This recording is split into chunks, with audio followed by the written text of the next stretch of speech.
Hey everyone, and welcome. Today, we're going to break down a really big shift in the financial world, something mandated by the Reserve Bank of India. We're talking about the move to a risk-based internal audit framework, or RBIA. And trust me, this isn't just some small regulatory update. It's a complete change in how banks and big financial institutions have to think about risk. All right, let's get into it. So let me ask you a question to frame this. Is your organization's audit function constantly looking in the rearview mirror, just checking off boxes on things that have already happened? Or is it looking forward, scanning the road ahead for potential potholes and, hey, even new opportunities? Because the RBI is basically saying that in today's fast-moving world, only looking backward is a recipe for disaster. And that leads us right into our first section. We're talking about the huge leap from a simple checklist approach to a real forward-thinking strategy. This is really the philosophical heart of the whole RBIA framework.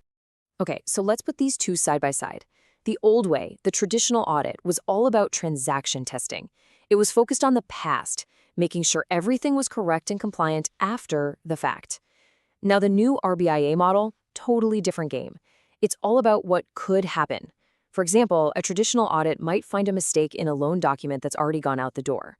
An RBIA, on the other hand, looks at the entire process for creating that loan to find weaknesses that could lead to more errors or even fraud down the line. You see the difference? It's about preventing the fire, not just showing up with a bucket of water after it started.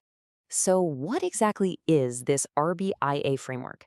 In this next part, we're going to dig into the official RBI definition and the core principles that make the whole thing tick. All right, here's the official language. Now, a couple of phrases here are super important. First, overall risk management framework. That means the audit team isn't just off in a corner by themselves. Nope, they are plugged directly into how the entire organization handles risk.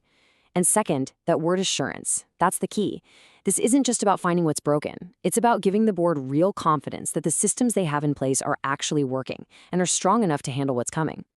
And this idea really highlights how important this is. Think of it this way. Your business operations, the people doing the work day to day, they're the first line of defense. Your risk and compliance teams are the second line. But internal audit, they're that critical third line, the independent check that makes sure the first two lines are doing their jobs right. It's a non-negotiable part of good corporate governance. And for that third line to actually work, the RBI says it needs to have these key things. It's kind of like the immune system for a company, right? It needs the authority to go anywhere in the body. It needs the resources and competence to be strong enough to fight off any threats. And most importantly, it needs independence to tell the difference between what's healthy and what's not. And that comes from having clear reporting lines and pay that isn't tied to the business units it's auditing. Now, this all sounds great on paper, but who's actually in charge of making sure it happens? That brings us to our next section, where we'll look at who is responsible for what. Accountability for this starts right at the very top. Step 1. The board or its audit committee is on the hook. They set the policy, they approve the plan, and they have the final say. Step 2, senior management. Their job is to make sure that policy is followed every single day and that when the auditors find something, it actually gets fixed. And finally, step 3 is the head of internal audit, who carries out the plan independently and reports everything back up the chain. See? It's a complete closed loop of responsibility. Okay, enough with the theory. How does this actually work in the real world? In this section, we're going to walk through the process, from gathering all the info to actually making changes. Right, so the first step every year is this massive risk assessment. And when I say massive, I mean it. The audit team has to look at everything. We're talking about past audit reports, what the regulators have been saying, what's happening in the industry, even things like big management changes or launching a new product. They're looking for operational risks like a cyber attack, market risks from an economic shift, credit risks in the loan portfolio, you name it. It's a full 360-degree view to figure out where the real dangers are hiding. So how do they turn all that info into an actual plan?